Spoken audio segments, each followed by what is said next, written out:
Welcome back sa ating channel. Pag-uusapan nga natin ang tila nakakalungkot na balita dahil walang ginawa ang bansang Pilipinas or ang Owwa. Matatandaan natin isang kababayan natin ang namatay sa Kuwait dahil rinape at ginahasa at nagkaroon pa ito ng anak at tila walang ang ginawa ang bansang Pilipinas. Ito nga ang kinagalit ni Senador Raffy Tulfo at tila sumabog sa galit ito sa mga opisyalis ng Owwa dahil wala silang ginawa. Pati si President Bongbong Marcos ay tila hindi nga nakatakas dahil damay daw dito dahil wala man lang aksyon kahit isa. Tila pinapakita raw di umano na wala siyang pake sa kanyang tao. Inaasahan nga ng maraming netizen na magiging maganda na ang bansang Pilipinas nang maupo si President Bongbong Marcos. Ngunit balta naman ng kampo at solid supporters ng BBM, tila hindi pa natatapos ang termino ni President Bongbong Marcos maghintay pa tayo ng konting panahon. Ito ang banat ng maraming supporters ni President Bongbong Marcos. Ngunit balta naman ng maraming BBM supporters na tila tatapusin ba naman natin ang 6 years na walang magagawa si President Bongbong Marcos dahil sa kritikal na usaping ito at kritikal na nangyari sa ating kababayan ay wala man lang itong aksyon. Tila nasusunod talaga ang kanyang asawa. Ano ba talaga ang tunay na layunin ninyo na kayo ay bumalik sa loob ng Malacanang para lang ba i-claim ang inyong kayamanan at pababayaan ang bansang Pilipinas na masisira na pinaghirapan di umano ni President Rodrigo Duterte na ibangon muli ang ekonomiya ng bansang Pilipinas? Makikita natin na tila binanatan din si Idol Senador Raffy Tulfo na tila puro dakdak nga lang raw ito at tila wala naman siyang ginagawa. Ito ang banat ng maraming netizen kay Senador Raffy Tulfo. Ngunit balta naman neto, hindi siya natatakot dahil itataya niya ang buhay para sa mga OFW at sa taong mahihirap. Well mga kababayan, para nga sa karagdagang impormasyon, panoorin nga natin ang buong detalye. At kung bago ka pa lamang sa aking channel, huwag kalimutan i-click ang subscribe button at notification bell para lagi kang updated sa ating mga bagong video. At para sa solid viewers natin dyan, maraming salamat sa walang sawang pagsuporta. Tawagan natin. Sige, tingnan ko nga kung nag-ring. Maghintay lamang ng konting sandali at manatili sa linya. Hello. Munting paalala, sa pagtawag sa Owwa ay kalakip ang inyong pahintulot na makalap at magamit ang inyong mga personal na impormasyon na gagamitin lamang upang matugunan ng inyong pangailangan sa Owwa. Para sa programa at serbisyo ng Owwa, press 1. That's a call center. It's a call center. Yeah, it's a call center. Yeah, I think that has to be improved. Buti na lang tinawagan ko po ngayon. Then I will talk to Secretary Tutsople para maglagay ng bagong hotline na siguro meron po- sasagot agad. Right there and then, 24/7 kung kinakailangan. which I used to chair, Mr. President, for the past 6 years. Let me also take this opportunity once again to condemn strongly the brutal killing of the 35-year-old kababayan natin, si Julie B., isang domestic worker in Kuwait na umalis ng bansa natin para lamang magbigay ng magandang kinabukasan, masuportahan ng kanyang mga mahal sa buhay, lalo na yung kanyang 4 na minor na anak when she left the country for work. Ngunit hindi lang kayamanan ang nanakaw sa kanya, hindi lamang dignidad, kung hindi mismong buhay, Ginoong Pangulo, ang nanakaw sa kanya in a most horrific way, Mr. President. Mr. President, we can no longer claim what happened to Julie B. was an isolated case. I'm sorry to say that, but this is not an isolated case. In 2018, Mr. President, the body of Joanna Demafilis was found stuffed in a freezer, again in Kuwait, Mr. President. Chinap-chap po yung katawan niya. Nakita natin yung kababayan natin nasa freezer. In 2019, si Constancia Lago Dayag died in a hospital in Kuwait after being beaten and sexually abused by her employer. Si Dayag po, Ginoong Pangulo, yung kababayan natin nakitaan ng cucumber sa kanyang genitals, Mr. President. Again, in Kuwait. In the same year, Mr. President, Jenaline Padernal Villavende was assaulted by her employer for days and was imprisoned in her room until her death. Nabalitaan natin to, Ginoong Pangulo. Si Villavende asked for help sa kanyang recruitment agency. She asked for help. Pero wala hong tumugon sa kanyang paghingi ng tulong. Binulabog po tayo noong nabalitaan na lamang natin siya isang malamig ng bangkay. Yun na yung huling balita natin. Patayin na lang ho siya. Again, Mr. President, ito pong mga bagay na ito, lahat po ng instances na ito, dininig natin dito sa Senado. And that made us, prompted us in the committee to come up with solutions, including that bilateral agreement that we need to make sure is being respected by the host country. Mr. President, how many more Filipinas have to suffer before we put a stop to this abuse? We're calling for the government and the Department of Migrant Workers to look into the possibility of a deployment ban until we can be assured of the safety of our migrant workers. And that would be my first question, Mr. President. Ang ating colleague, dear colleague, Senator Jinggoy Estrada, has also been the chairperson of the Committee on Labor for quite some time. That's why it's a big shoes to fill in, distinguished colleague, when I took over your post. But I wanted to ask, Mr. President, because in the Migrant Workers Act, yung pong RA 8042, dun sa Section 4 na inamyendahan ng RA 10022, it requires that Filipinos may only be deployed to countries, one, that have existing labor and social laws protecting the rights of workers, including migrant workers. Two, or are signatories to and/or ratifiers of multilateral conventions, declarations, or resolutions relating to the protection of workers, including migrant workers. And last but not the least, that have concluded bilateral or arrangements with the government on the protection of the rights of OFW. So yung unang tanong ko, Ginoong Pangulo, sa experience ng ating distinguished colleague, ito ba ay nangangailangan or ito po ba ay kailangan tignan ulit natin, pag-aralan muli kung kinakailangang ibalik yung tinatawag na deployment ban, Ginoong Pangulo?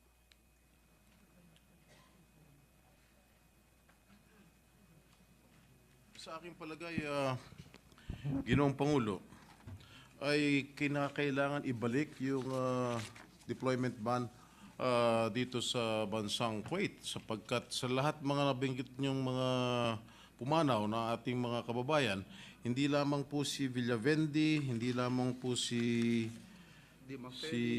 Dimafilis, kundi bago po sila namatay, marami pa hong naunang namatay. Katulad nitong si Lizelle Hukdong, Vanessa Carisha Esguera, Maria Fe Saliling Librada, Arlene Castillo Manzano, Divine Richie Encarnacion, Patrick Sunga, at Myra Luna Huntilla. Marami pa, nitong 2018 pa lang, marami na hong ating mga OFWs ang pumanaw. At itong mga nabanggit kong pangalan, hindi ko po alam kung paano sila namatay at hindi ko alam yung kanilang cause of death. Ito lang yung aking mga datos na nakalap mula sa Department of Migrant Workers. At isa sa aking nakita rito sa briefer ng Department of Migrant Workers ay ang bansang Kuwait ay hindi po signatory ng ILO Convention number 189, yung tinatawag na Domestic Workers Convention of 2011. Ngunit tayo po, ang Pilipinas po, ay isa sa mga signatory ng convention which was ratified on September 5, 2012. Maraming salamat, Ginoong Pangulo, at dun sa tugon po ninyo na marapat lamang, hindi lang pag-aralan, kundi if I'm not mistaken, you're saying that we have to not just consider but implement a deployment ban as of this time. If I may add, Mr. President. Yes, please. If I may add. Yes, please. Last February 12, 2018, there was a total ban, Yeah. okay, by the Department of Labor. It was contained in an Administrative Order number 54 series of 2018 because of the death of Joanna Dimafiles. And the deployment ban was lifted several months after, on May 25, 2018, because of the agreement on employment of domestic workers with the state of Kuwait, and was signed by the then Secretary and our colleague right now, Senator Alan Peter Cayetano, on May 11, 2018. And I also have the copy of the agreement between the Philippines, between the government of the Philippines and the government of Kuwait. And on January 3, 2020, there was another resolution coming from the POEA Governing Board, a resolution number 1, deployment ban for newly hired domestic workers or household service workers. And on January 15, a total deployment ban, except for skilled workers and professionals who are categorized as balik manggagawa. And again, in February 6, 2020, the deployment ban was lifted except for newly hired and returning domestic workers or household service workers. And again, on February 13, the deployment ban was lifted and resumed processing and deployment of all remaining categories of domestic workers and household service workers. Yun lamang po. Thank you so much, Mr. President, for that very important information conveyed to us by our dear colleague, the chairperson of the Committee on Labor. And I support him. I believe in his competency to call on this, Mr. President. Let me just ask another question, considering na yung binanggit po ninyo, Ginoong Pangulo, parang flip-flopping. Ibaban, ipapasok uli. Ibaban, ililift uli. May deployment ban, ililift uli. Nung nilift po yung ban noong 2018, it is because of the Memorandum of Understanding with Kuwait that guarantees, among others, nakita ko po yung MOU na ito. Nakalagay po dito na yung mga passports ng mga kababayan natin ay hindi kinukumpiska by their employers na kabaligtaran dun sa kafala system, and that they are provided with food, housing, clothing, and to be registered with the health insurance system of Kuwait. Meron din access ang gobyerno sa kanila para malaman kung ano ang estado nila 24/7, malaman kung nasaan sila at ano ang kanilang ginagawa. Ngunit, Ginoong Pangulo, this was signed May 11, 2018. And if I'm not mistaken, ang span of this particular will only until 4 years, Mr. President. So if I'm not mistaken, nag-expire na po ito, Ginoong Pangulo.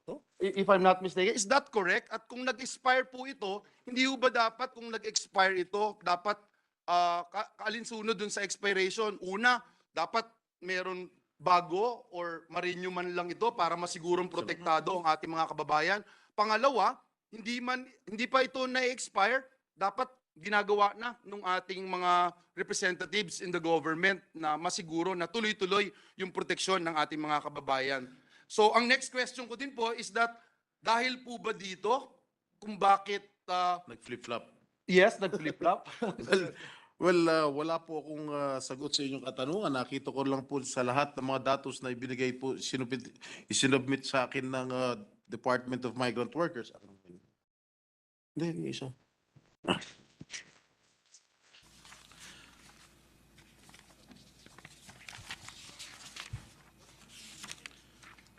Sapagkat tuwing meron lang pumapanaw na ating mga kababayan, doon sila magde-deploy ng ban. Pag medyo okay na, ililift ka agad.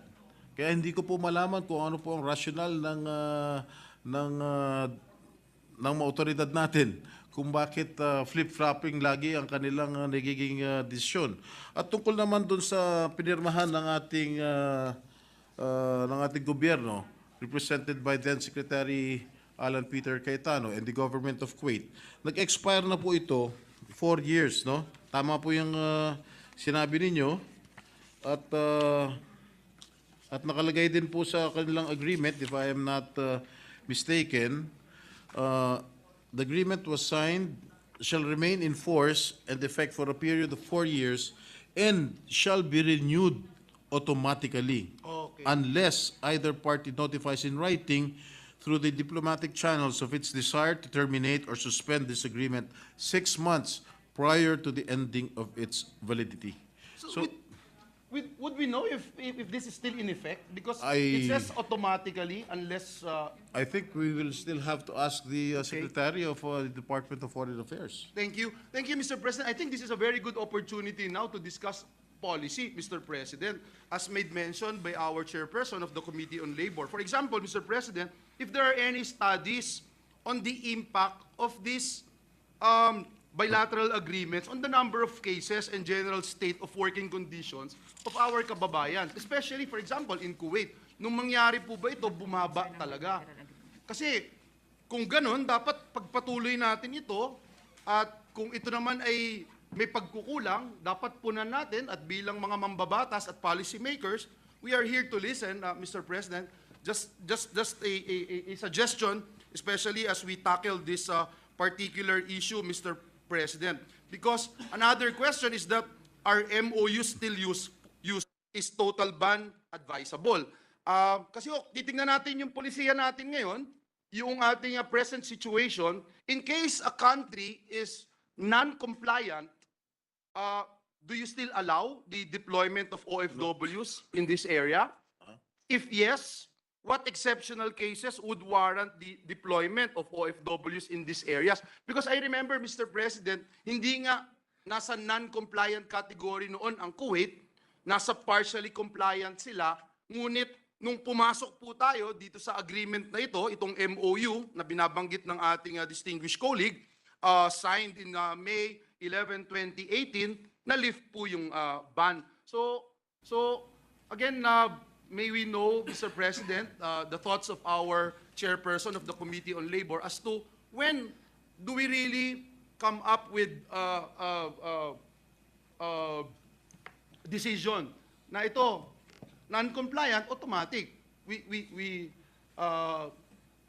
institute deployment ban. Kung partially compliant naman, ano yung exemption? At pwede nating sabihin, okay, pwede pa rin tayong magpadala ng ating mga kababayan sapagkat safe sila at kaya pa rin natin silang protektahan.